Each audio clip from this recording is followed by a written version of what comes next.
Your book promises that forward thinking leaders who are going to read it are going to learn future methods and practical skills to help them become more forward thinking or have the same practices as futurists. What are these methods that you're talking about?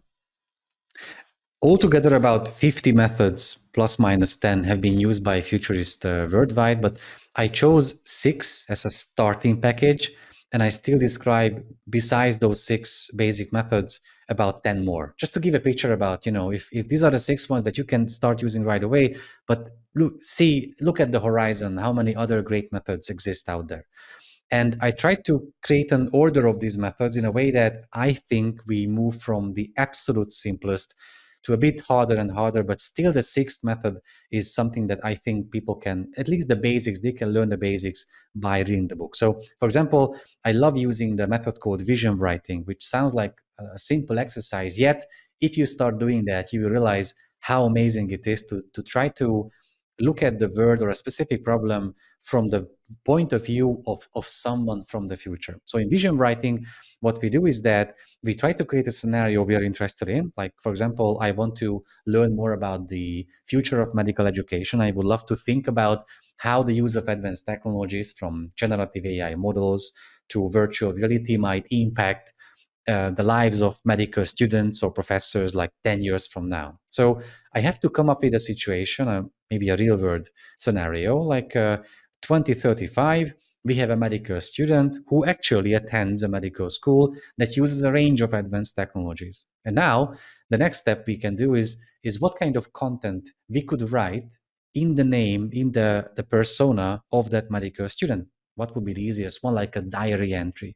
So I write an entry describing my day as a medical student in 2035. Of course, I don't know what is going to happen 10 years from now, of course. Of course, maybe I'm not even a technological expert thinking about the future of medical education, but I can come up with some ideas about what potential technologies could play a role in the future of medical education, and I can try to get into the perspective of that medical student and focus on the experience that that student is having on that day. Or I want to learn more about the combination or the relationship between art and AI made art.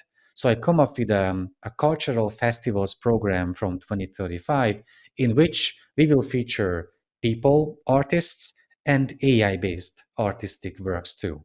Or I usually, when I teach medical students, I ask them to to submit a written assignment as the final test for the course I teach to them about digital health and AI. And the assignment is about write a news headline from 2035 about a medical advanced technology going berserk.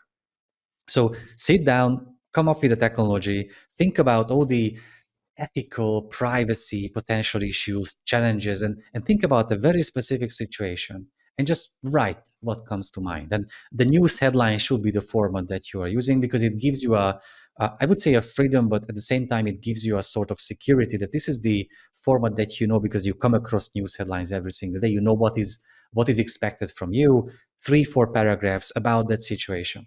And sometimes students came back to me saying that it was a very hard exercise for them at first because they thought there was only one good answer. But as they started writing about the experience, they realized that the exercise is about spending time thinking about the future and not predicting whether it's going to happen or not. So vision writing, I think, is a great first step for anyone trying to get into the shoes of someone from the future. Or there is forecasting. And the reason why I love forecasting so much is that it's easy to practice it. Forecasting in general means that we have to provide the probability of the outcome of a very specific question. Like the question is, will the in my own, I always come back to my own field of interest, of course, because that's where I have details and information about will the FDA have more than 2,000 approved AI-based medical devices by the end of 2026? That's a very precise question with only one or two outcome, yes or no. And I have to provide a probability between 0 and 100%. And the reason why I love that method so much is that I don't expect people to come up with these precise questions right away, but they can use a free community site that I've been using for over a decade called the Good Judgment Project. At GJP, they will come across a very supportive community. It's absolutely free. to take part in the forecasting exercises, and they will find hundreds of questions from culture to the Grammy award winners, Oscar winners, to sport, geopolitics, technology, healthcare, anything you can imagine. And you can start providing probabilities for the outcomes of those questions. And if you do it, of course, more and more often, it will become easier and easier to think about how can I get new information about that? Or what if I have a probability about something I have knowledge about, like who is going to win the best directing award at the Oscars?